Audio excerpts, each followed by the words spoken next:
To Sharp Creative Mathematics channel.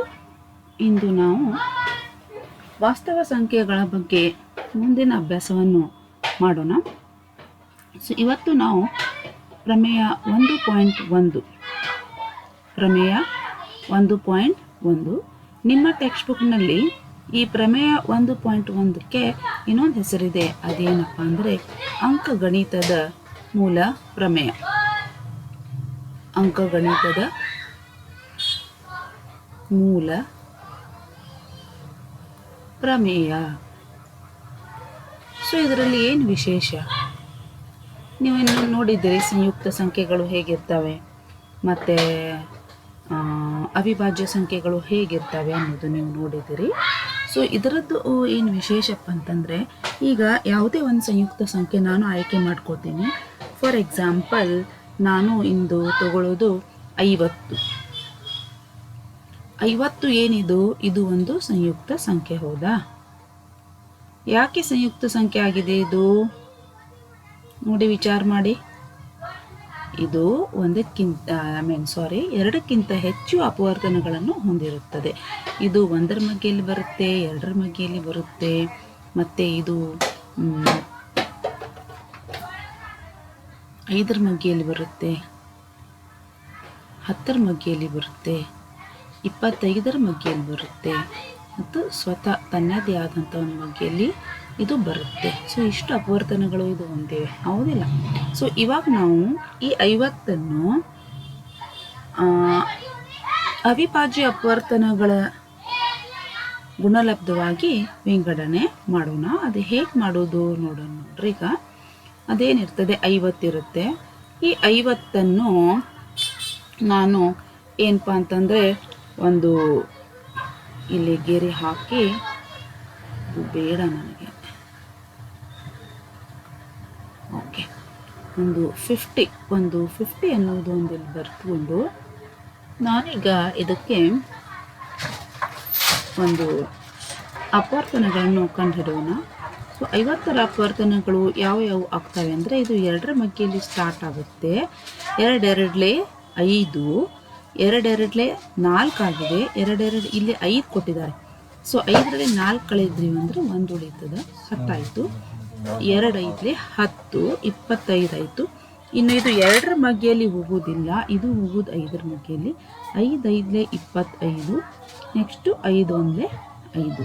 So ಇಲ್ಲಿ ನೀವು 50 ನೋಡಿ ಮಕ್ಕಳೇ, 50ನ್ನು ನಾವು 2 ಗುಣ್ಲೆ 5 ಗುಣ್ಲೆ 5, ಸೊ 2 ಗುಣ್ಲೆ 5 ಗುಣ್ಲೆ 5 ಅಂತ ನಾವು ಇಲ್ಲಿ ಬರೆಯಬಹುದು. ಸೊ ಈಗ 2 ನೋಡ್ರಿ, 2 ಒಂದು ಅವಿಭಾಜ್ಯ ಸಂಖ್ಯೆ. 5 ನೋಡಿ, 5 ಕೂಡ ಒಂದು ಅವಿಭಾಜ್ಯ ಸಂಖ್ಯೆ. ಇನ್ನು 5 ಇದು ಕೂಡ ಒಂದು ಅವಿಭಾಜ್ಯ ಸಂಖ್ಯೆ. ಆದರೆ 50 ಏನಾಗಿತ್ತು? ಇದು ಒಂದು ಸಂಯುಕ್ತ ಸಂಖ್ಯೆ ಆಗಿತ್ತು. ಸೊ ಯಾವುದೇ ಸಂಯುಕ್ತ ಸಂಖ್ಯೆಯನ್ನು ನಾವು ಅದರ ಅವಿಭಾಜ್ಯ ಅಪವರ್ತನಗಳ ಗುಣಲಬ್ಧವಾಗಿ ವ್ಯಕ್ತಪಡಿಸಬಹುದು.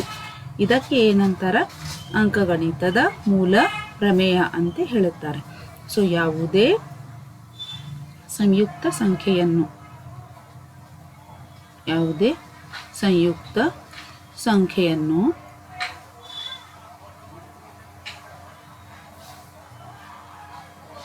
ಅದರ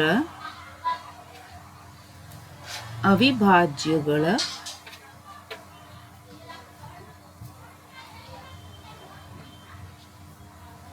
ಗುಣಲಬ್ಧವಾಗಿ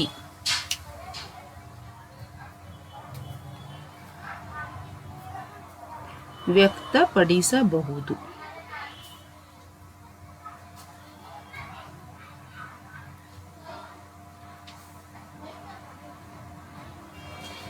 ಇದಕ್ಕೆ ಏನಂತಾರ? ಅಂಕಗಣಿತದ ಮೂಲ ಪ್ರಮೇಯ. ಅಂಕಗಣಿತದ ಮೂಲ ಪ್ರಮೇಯ ಅಂತಾರೆ. ಇನ್ನೊಂದು ಸಂಖ್ಯೆ ನೋಡೋಣ. ನೋಡ್ರಿ, ಈಗ ನಿಮಗೆ ಈಸಿ ಯಾವುದಿರುತ್ತದೆ ಅದು ನೋಡ್ತೀನಿ.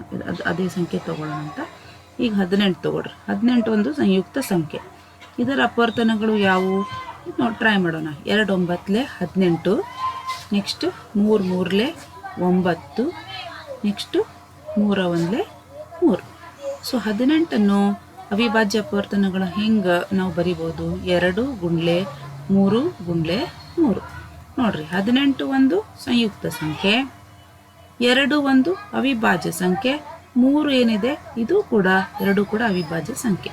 ಸೊ ಯಾವುದೇ ಸಂಯುಕ್ತ ಸಂಖ್ಯೆಯನ್ನು ಅದರ ಅವಿಭಾಜ್ಯ ಅಪವರ್ತನಗಳ ಗುಣಲಬ್ಧವಾಗಿ ನಾವು ವ್ಯಕ್ತಪಡಿಸಬಹುದು. ಇದೇ ಹೇಳ್ತದ್ರಿ ಅಂಕಗಣಿತದ ಮೂಲ ಪ್ರಮೇಯ. ಓಕೆ, 2 ಸಂಖ್ಯೆ ನೀವು ತಗೊಂಡು ನೀವು ಮುಂದಿನ ಹಂತದಲ್ಲಿ ಅದನ್ನೇ ಮಾಡ್ರಿ. ಈಗ ಯಾವುದು 2 ಸಂಖ್ಯೆ? 33 ತಗೊಂಡು ಅದನ್ನು ಮಾಡ್ರಿ. 33 ತಗೊಂಡು ನಾನು ಬರೀಲಿಕ್ಕೆ ಸ್ಟಾರ್ಟ್ ಮಾಡುವವರೆಗೆ ನೀವು 33 ತಗೊಂಡು ಅವಿಭಾಜ್ಯ ಅಪವರ್ತನಗಳ ಗುಣಲಬ್ಧವಾಗಿ ವ್ಯಕ್ತಪಡಿಸ್ರಿ ನೋಡೋಣ.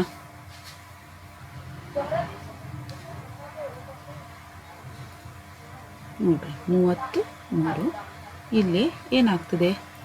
ಇದು 3 ಬಗ್ಗೆಯಲ್ಲಿ ಹೋಗ್ತದೆ. 3 11 3 ಒಂದಲೇ 3 3 1 11 ಆಯಿತಾ? ಸೊ 11 1 11. ಈಗ 33 ಹೇಗೆ ಬರಿಬಹುದು? ನಾವು 33ನ 3 ಗುಂಡ್ಲೆ 11 ಅಂತ ಬರಿಬೋದು. 3 ಕೂಡ ಒಂದು ಅವಿಭಾಜ್ಯ ಸಂಖ್ಯೆ, 11 ಕೂಡ ಒಂದು ಅವಿಭಾಜ್ಯ ಸಂಖ್ಯೆ, 33 ಅನ್ನೋದು ಒಂದು ಸಂಯುಕ್ತ ಸಂಖ್ಯೆ ಆಗಿದೆ. ಸೊ ಯಾವುದೇ ಸಂಯುಕ್ತ ಸಂಖ್ಯೆಯನ್ನು ನಾವು ಅದರ ಅವಿಭಾಜ್ಯ ಅಪವರ್ತನಗಳ ಗುಣಲಬ್ಧವಾಗಿ ಈಸಿಲಿ ಇದನ್ನು ನಾವು ತೋರಿಸ್ಬೋದು. ಸೊ ಇದಕ್ಕೆ ಅಂಕಗಣಿತದ ಮೂಲ ಪ್ರಮೇಯ ಅಂತ ಹೇಳ್ತಾರೆ. ಇಷ್ಟೇ. ಮತ್ತು ಇದನ್ನು ಯಾಕೆ ಕಲಿಬೇಕು ಅಂತಂದರೆ, ಈ ಅಂಕಗಣಿತದ ಮೂಲ ಪ್ರಮೇಯವನ್ನು ನೀವು ಕಲಿತ್ರೆ ಯಾವುದೇ ಸಂಖ್ಯೆಗಳ ಮಸ ಮತ್ತು ಲಸಗಳನ್ನು ನೀವು ಈಸಿಯಾಗಿ ಕಂಡುಹಿಡಿಯಬಹುದು. ಹೌದಾ? ಸೊ ನೆಕ್ಸ್ಟ್ ಈಗ ಮಸ ಮತ್ತು ಲಸ ಇದಕ್ಕೆ ಏನು ಕಲಿಯೋಣ ಅಂತ ಒಂದು ನಿಮಿಷ.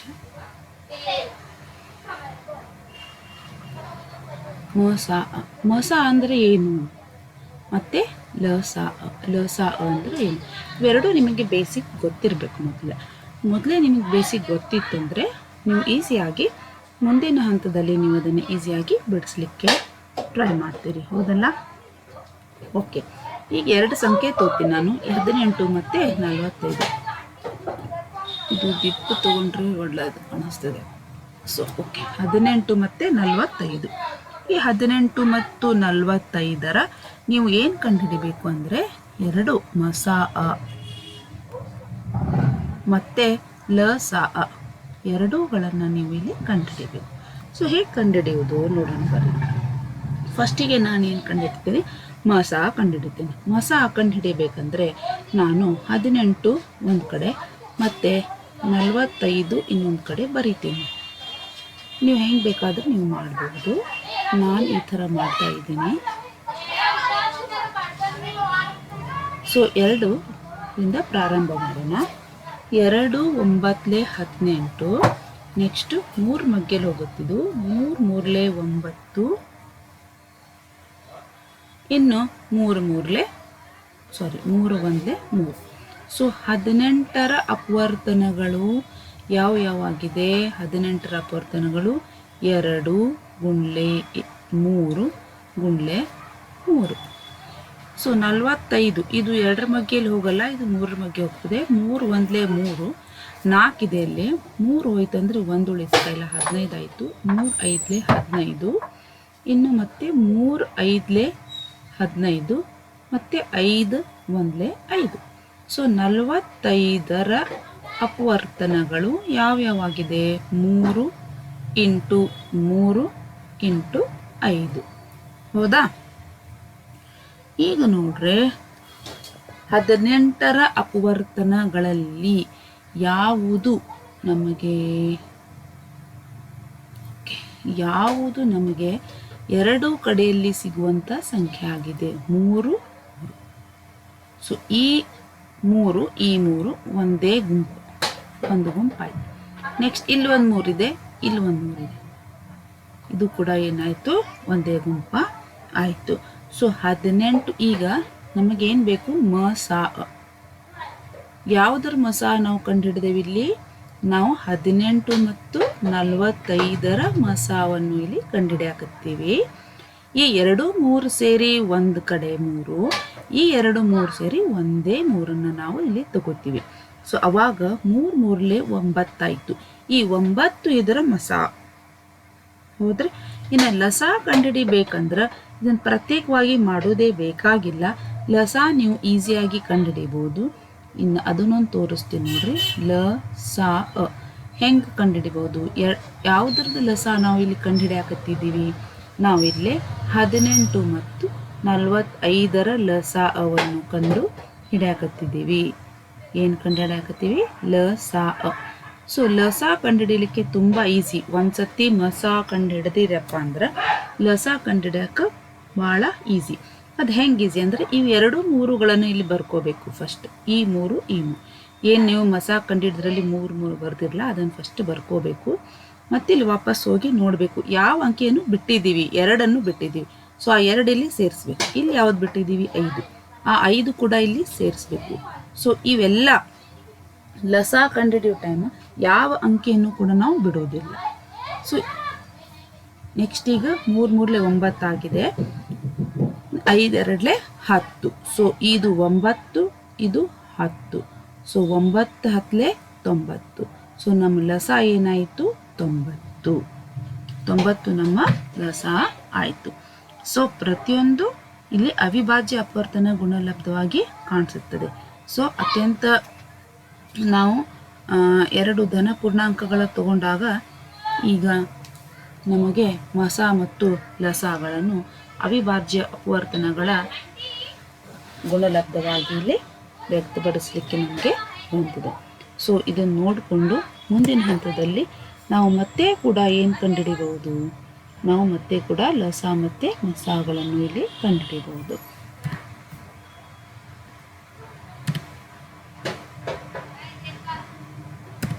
ಓಕೆ,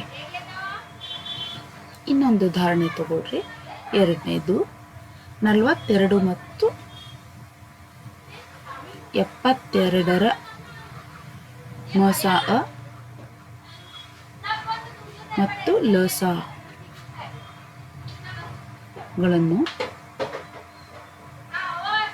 ಹೆಂಗೆ ಕಂಡುಹಿಡಿಯಬೇಕು? ಅಂಕಗಣಿತದ ಮೂಲ ಪ್ರಮೇಯ ವಿಧಾನದಿಂದ ಕಂಡುಹಿಡಿಯೋಣ.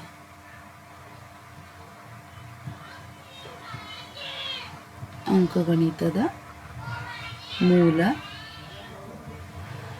ಪ್ರಮೇಯದ ವಿಧಾನ. ನಾನು ಶಾರ್ಟ್ಕಟ್ ಆಗಿ ಬರಿತಾ ಇದ್ದೀನಿ, ಭಾಳ ಟೈಮ್ ಆಗುತ್ತೆ ಅಂತೇಳಿ. ಸೊ 42 ತಗೊಳ್ರಿ ಮೊದಲಿಗೆ. ಸೊ 42 ಹೇಗೆ ಮಾಡೋದು? ಈಗ 42 2ರಿಂದ ಭಾಗಿಸೋಣ. 2 2 4, 2 1 2, 21 ಆಯಿತು. ಇನ್ನು 3ರಲ್ಲಿ ಹೋಗುತ್ತಿದ್ದು 3 7 21, 7 1 7.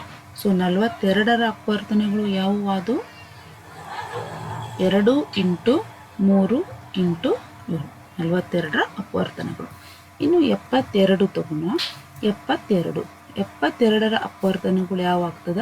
ಇಲ್ಲಿ ನೋಡ್ರಿ, 2 2 3 6, 7 ಇದೆ ಇಲ್ಲಿ, 6 ಹೋಯ್ತು. 2 3 6, 6 ಹೋಯ್ತು, 1 ಎಕ್ಸ್ಟ್ರಾ ಉಳಿಯುತ್ತೆ, 12 ಅದು. ಸೊ 2 6 12, ಹೌದಾ?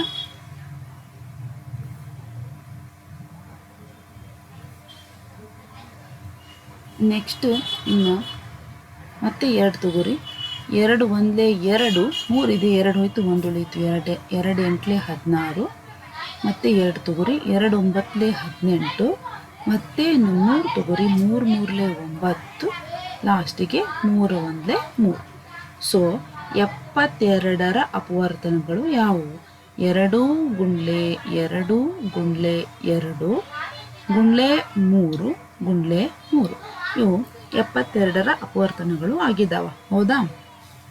ಇನ್ನು 42 ಮತ್ತು 72ರ ಇವು 2ರ ಮಸ. ಸೊ ಹೆಂಗೆ ಕಂಡುಹಿಡಿತೀರಿ? ಮಸ ಏನು ನೋಡಬೇಕು?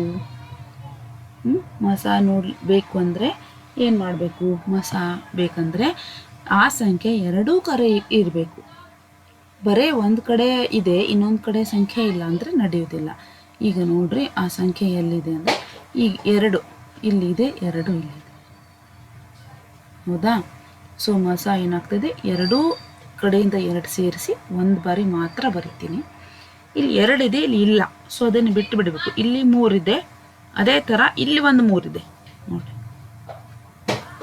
ಇವು 2 ಸೇರಿಸಿ 1 ಆಯಿತು. ಮತ್ತು ಬೇರೆ ಯಾವುದೇ ಸಂಖ್ಯೆಗಳು 42ರಲ್ಲಿ ಇದ್ದಂಥ ಸಂಖ್ಯೆಗಳು 72ರಲ್ಲಿ ನಮಗೆ ಕಾಣಿಸೋದಿಲ್ಲ. ಸೊ ಹಾಗಾಗಿ 2 ಮೂರಲೆ 6, ನಮ್ಮ ಮಸ 6 ಆಯಿತು.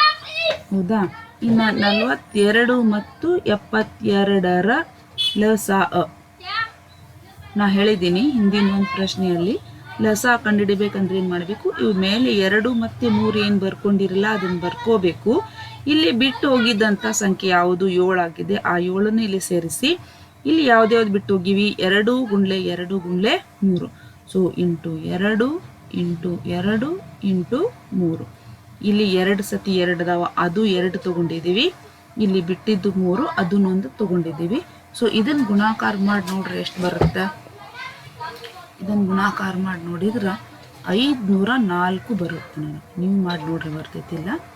ಸೊ ಇದರ ಲಸ ಏನಾಯಿತು 504. ಸೊ ಮಸ ಮತ್ತು ಲಸ ಹೆಂಗೆ ನಾವು ಅಂಕಗಣಿತದ ಮೂಲ ಪ್ರಮೇಯದ ವಿಧಾನದಿಂದ 2 ಅಂಕಿಗಳ ಲಸ ಮತ್ತು ಮಸಗಳನ್ನು ಕಂಡುಹಿಡಿಯುವುದನ್ನು ಕಲ್ತಿದ್ದೀವಿ. ಹೌದಾ? ಸೊ ಇದು ಭಾಳ ಇಂಪಾರ್ಟೆಂಟು. ನೀವು ಟ್ರೈ ಮಾಡಿ ನೋಡ್ರಿ ಮನೆಯಲ್ಲಿ ಬರ್ತದೋ ಇಲ್ಲ ಅಂತೇಳಿ. ನಿಮಗೊಂದು ಹೋಮ್ವರ್ಕ್ ಕೊಡ್ತೀನಿ, ಟ್ರೈ ಮಾಡಿ. ಕಮೆಂಟ್ ಬಾಕ್ಸ್ನಲ್ಲಿ ನೀವು ಬರೀಬೋದು. ಹೋಮ್ವರ್ಕ್ ಏನಪ್ಪ ಅಂದ್ರೆ 344 ಮತ್ತು 60 ನೀವು ಎರಡರದ್ದು ಲಸ ಮತ್ತು ಮಸಗಳನ್ನು ಅಂಕಗಣಿತದ ಮೂಲ ಪ್ರಮೇಯ ವಿಧಾನವನ್ನು ನೀವು ಬಳಸಿ ಬಿಡಿಸಿ. ಓಕೆ, ನೆಕ್ಸ್ಟ್ ಇನ್ನು ಬರುವುದು ಒಂದು ಲಸ ಮತ್ತು ಮಸಗಳಿಗೆ ಸಂಬಂಧಪಟ್ಟಂತೆ ಇನ್ನೂ ಒಂದು ಸೂತ್ರ ಇದೆ. ಆ ಸೂತ್ರವನ್ನು ಹೇಗೆ ಬಳಸಬೇಕು ಅನ್ನೋದನ್ನು ನಾವಿಲ್ಲಿ ನೋಡೋಣ.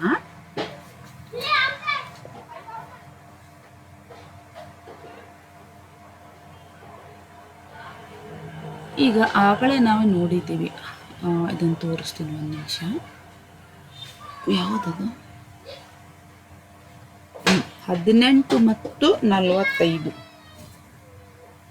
ಈ 18 ಮತ್ತು 45, ಈ 18 ಮತ್ತು 45ರ ಲಸ ಮತ್ತು ಮಸಗಳನ್ನು ನಾವಿಲ್ಲಿ ನೋಡಿದ್ದೀವಿ.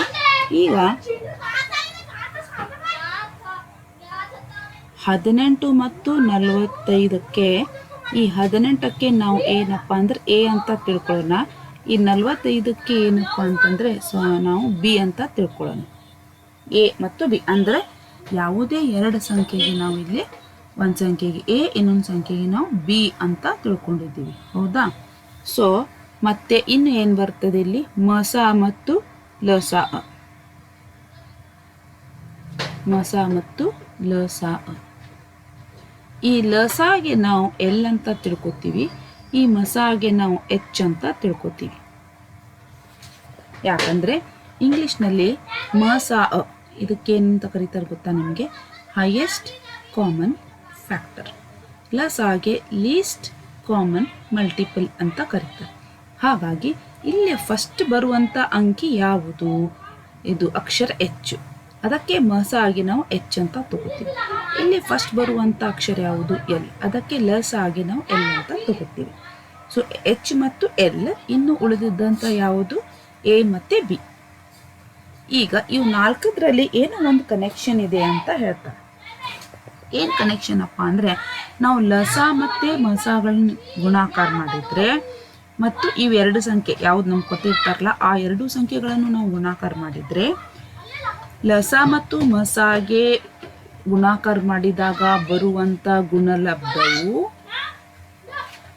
ಆ 2 ಅಂಕಿಗಳಿಗೆ ಗುಣಾಕಾರ ಮಾಡಿದಾಗ ಬರುವಂಥ ಗುಣಲಬ್ಧವು 2 ಏನಿರ್ತಾವಂದರೆ 2 ಸಮ ಇರ್ತವೆ.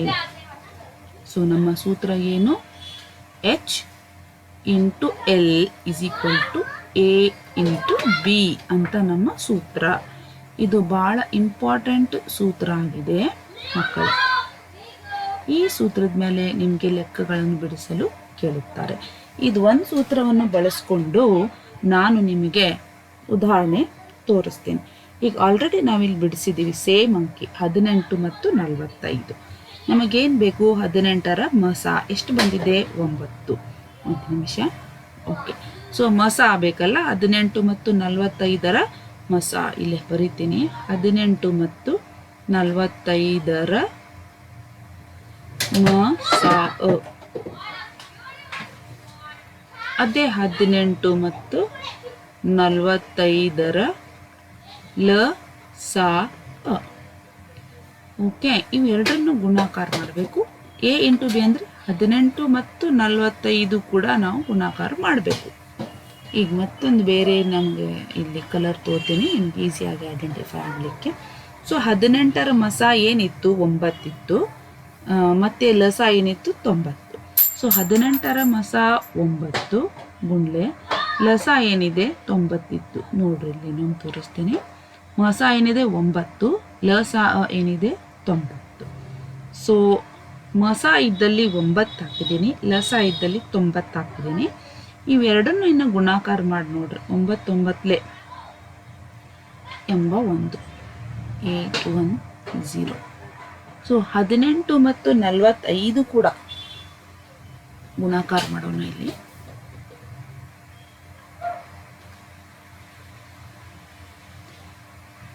5 8 40,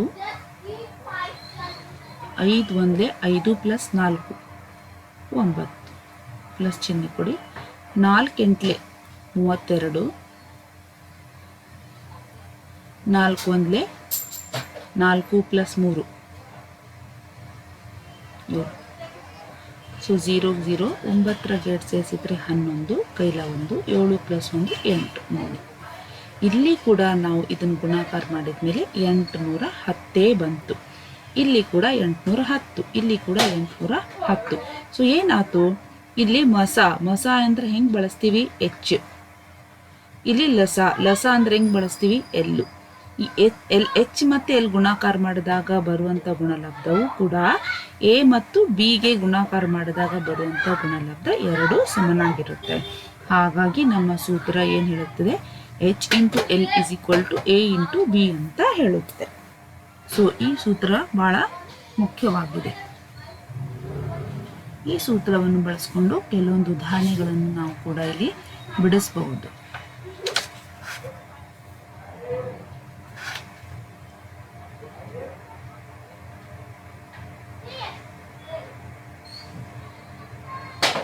ನೋಡ್ಕೊಳ್ರಿ. ಮತ್ತು ನಿಮ್ಮ ಅಭ್ಯಾಸದಲ್ಲಿ ಬರುವಂಥ ಲೆಕ್ಕಗಳನ್ನು ಕೂಡ ನೋಡಿ ಅವನ್ನ ಬಿಡಿಸ್ಲಿಕ್ಕೆ ಟ್ರೈ ಮಾಡಿರಿ. ಏನೂ ಇಲ್ಲ, ನಿಮ್ಮ ಮುಂದಿನ ಅಭ್ಯಾಸದಲ್ಲಿ ಕೆಲವೊಂದು ಸಂಖ್ಯೆಗಳನ್ನು ನೀಡಿ ಅವಿಭಾಜ್ಯ ಅಪವರ್ತನಗಳನ್ನಾಗಿ ವ್ಯಕ್ತಪಡಿಸಿ ಅಂತ ಹೇಳಿದ್ದಾರೆ. ಅದನ್ನು ಈ ಥರ ಬಿಡಿಸ್ಬೇಕು. ಅವಿಭಾಜ್ಯ ಸಂಖ್ಯೆಗಳ ಗುಣಲಬ್ಧವಾಗಿ ವ್ಯಕ್ತಪಡಿಸಿ ಅಂದಾಗ ಅದನ್ನು ಈ ಥರ ಬಿಡಿಸ್ಬೇಕು. 120 ಕೊಟ್ಟಿದ್ದಾರೆ ನಿಮ್ಮ ಬುಕ್ನಲ್ಲಿ, ಮಾಡಿರಿ. 3825 ಕೊಟ್ಟಿದ್ದಾರೆ, ಅದನ್ನು ಕೂಡ ಮಾಡಿರಿ. ಮತ್ತು ಇನ್ನೆರಡು ಇದ್ದಾವೆ, ಟೆಕ್ಸ್ಟ್ ಬುಕ್ನಲ್ಲಿ ನೋಡಿಕೊಂಡು ಮಾಡಿರಿ. ಸೊ ಫಸ್ಟ್ ಅದು ಅಭ್ಯಾಸದಲ್ಲಿ ಇದನ್ನು ಮಾಡುವುದೇ. ನೆಕ್ಸ್ಟ್ ಸೆಕೆಂಡು ಕೂಡ ಅವಿಭಾಜ್ಯ ಅಪವರ್ತನಗಳ ಗುಣಲಬ್ಧವಾಗಿ ವ್ಯಕ್ತಪಡಿಸಿ ಮಸ ಮತ್ತು ಲಸಗಳನ್ನು ಕಂಡುಹಿಡಿಯಿರಿ ಅಂತ ಕೊಟ್ಟಿದ್ದಾರೆ.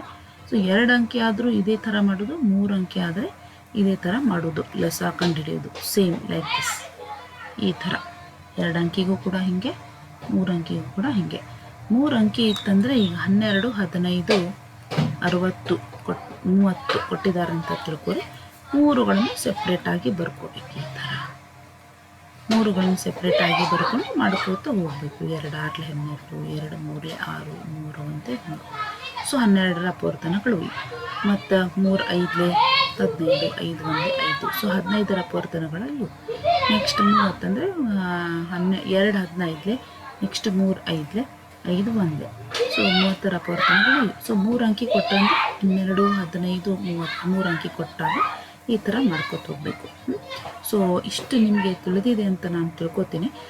ನಿಮಗೆ ಏನು ಬೇಕು ಅಂತಂದರೆ ನೆಕ್ಸ್ಟ್ ಒಂದು ನಮ್ಮ ಕಮೆಂಟ್ ಬಾಕ್ಸ್ನಲ್ಲಿ ಯಾವುದು ಲೆಕ್ಕ ನಿಮಗೆ ಬೇಕು ಗೊತ್ತಾಗಿಲ್ಲ ಅಂತಂದರೆ ಅದನ್ನು ನೀವು ನನಗೆ ಕಮೆಂಟ್ ಮಾಡಿ.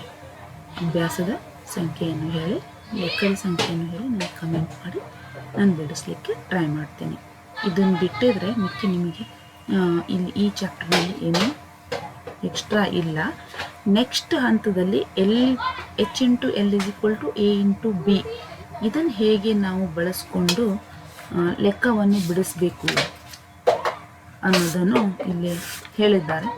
ಸೊ ಅದು ಕೂಡ ಒಂದು ಇಂಪಾರ್ಟೆಂಟ್ ಆಗಿದೆ.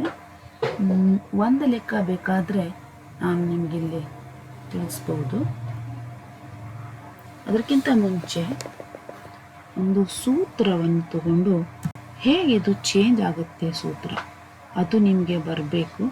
ಅದನ್ನೇ ಇಲ್ಲಿ ಹೇಳಕ್ಕೆ ನಾನು ಇಷ್ಟಪಡ್ತೀನಿ. ಈ ಸೂತ್ರ ಹೇಗೆ ಚೇಂಜ್ ಆಗುತ್ತೆ, H into L is equal to A into B, ಈ ಸೂತ್ರ ಹೇಗೆ ಚೇಂಜ್ ಆಗುತ್ತೆ 4 ಹಂತಗಳಲ್ಲಿ ನೋಡಿದಾಗ H into L is equal to A into B. So ಇಲ್ಲಿರೋದು 1 2 3 4. ಈ 4 ಏನಪ್ಪ ಅಂತಂದರೆ H L A B ಏನು ಎಲಿಮೆಂಟ್ಸ್ ಇದ್ದಾವಲ್ಲ ಇದರಲ್ಲಿ 3 ಕೊಡ್ತಾರೆ. 4ರಲ್ಲಿ 3 ನೀಡುತ್ತಾರೆ. ಇನ್ನು 1 ಕಂಡುಹಿಡಿಯಲಿಕ್ಕೆ ಕೇಳ್ತಾರೆ. 1 ಕಂಡುಹಿಡಿಯಲಿಕ್ಕೆ. ಸೊ H ಮತ್ತು L ಕೊಟ್ಟಿರ್ಬೋದು, H L A ಕೊಟ್ಟಿರ್ಬೋದು, B ಕಂಡುಹಿಡಿಯಲಿಕ್ಕೆ ಹೇಳ್ಬೋದು.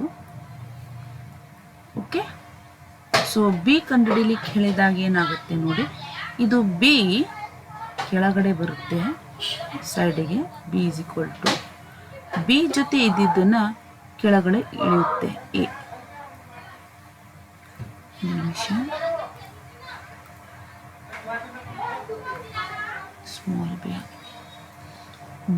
ಬಿ ನಮಗೆ ಕಂಡುಹಿಡಿಬೇಕು ಅಂದರೆ ಬಿ ನಾವು ಲೆಫ್ಟ್ ಸೈಡಿಗೆ, ಯಾವ್ದು ಗೊತ್ತಿಲ್ಲ ಅದು LHS ಲೆಫ್ಟ್ ಸೈಡಿಗೆ ಇಟ್ಕೋತೀವಿ. ಬಿ ಜೊತೆಯಲ್ಲಿ ಗುಣಾಕಾರ ಆಗಿದ್ದು ಕೆಳಗಡೆ ಬಂದು ಭಾಗಾಕಾರ ಆಗುತ್ತೆ. H ಇಂಟು ಎಲ್ ಹಾಗೆ ಉಳಿಯುತ್ತದೆ ಮೇಲ್ಗಡೆ. ಸೊ ಇದು ಏನು ಕಂಡುಹಿಡಿಯೋದು, ಬಿ ಅನ್ನು ಕೇಳಿದಾಗ ಕಂಡುಹಿಡಿಯುವ ಸೂತ್ರ ಇದು. ಬಿ ಯಾವುದೇ ಒಂದು ಅಂಕಿ. ನೆಕ್ಸ್ಟ್ ಇನ್ನು ಇದೇ ಹಂತದಲ್ಲಿ ನಿಮಗೆ H into L is equal to A into B. ಇನ್ನು ಎ ಕಂಡುಹಿಡಿಯಲಿಕ್ಕೆ ಕೇಳಿದಾಗ ಏನು ಮಾಡಬೇಕು, ಬಿ ಕಂಡುಹಿಡಿಯಲಿಕ್ಕೆ ಕೇಳಿದಾಗ ಎ ಅನ್ನು ಕೆಳಗಿಳಿಸಿದ್ದೀವಿ. ಈಗ ಎ ಕಂಡುಹಿಡಿಯಲಿಕ್ಕೆ ಕೇಳಿದಾಗ ಬಿ ಅನ್ನು ಕೆಳಗಿಳಿಸ್ತೀವಿ. ಮಿಕ್ಕಿದ್ದು H ಇಂಟು ಎಲ್ ಇದು ಮೇಲ್ಗಡೆ ಉಳಿಯುತ್ತವೆ. ಸೊ ಇದು ಎ ಕಂಡುಹಿಡಿಯಲಿಕ್ಕೆ ಕೇಳಿದಾಗ ಈ ಸೂತ್ರವನ್ನು ಬಳಸ್ಬೋದು. ನಿಮ್ಮ ಟೆಕ್ಸ್ಟ್ ಬುಕ್ನಲ್ಲಿ ಇದು ಕೊಟ್ಟಿಲ್ಲ, ನಿಮ್ಗೆ ಈಸಿ ಆಗಲಿ ಅಂತ ನಾನೇ ಮಾಡಿರೋದು ಸೂತ್ರ. ನೆಕ್ಸ್ಟ್ ಇಲ್ಲಿ ಏನು ಕೇಳ್ತಾರಪ್ಪ ಅಂದರೆ, okay, H into L is equal to A into B. ಇನ್ನು H ಕಂಡುಹಿಡೀರಿ ಅಂತ ಕೇಳಿದಾಗ H ಇಲ್ಲಿ ಇರ್ತದೆ. H ಜೋಡಿ ಗುಣಾಕಾರ ಆಗಿರುವಂಥದ್ದು ಕೆಳಗಡೆ ಭಾಗಾಕಾರ ಆಗ್ತದೆ.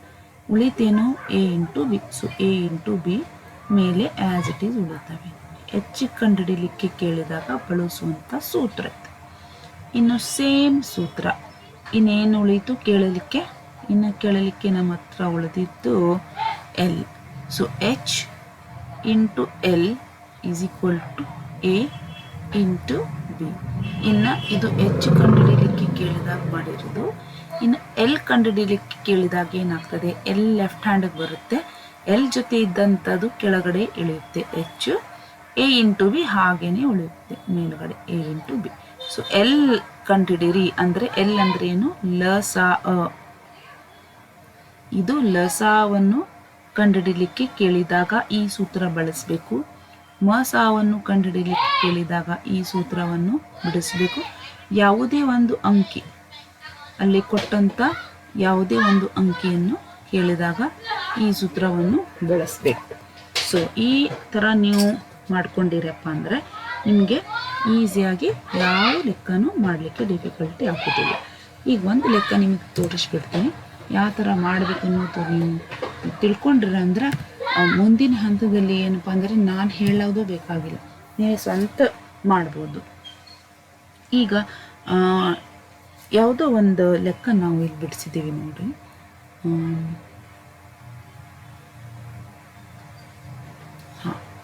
ಇಲ್ಲಿ 42 ಮತ್ತು 72 ಇದರ ಮಸವನ್ನು ಇದೇ ತಗೊಂಡ್ರು.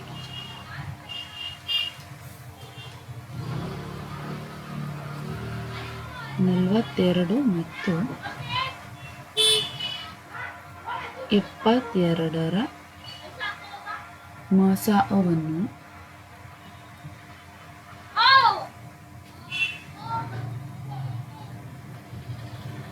ಅವಿಭಾಜ್ಯ ಅಪವರ್ತನಗಳ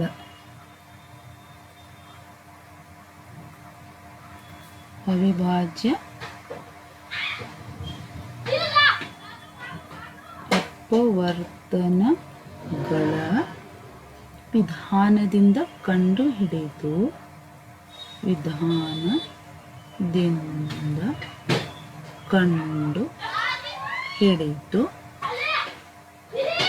ಅದರಿಂದ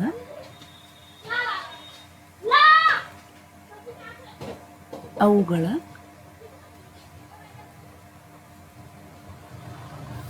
ಲಸಾಅವನ್ನು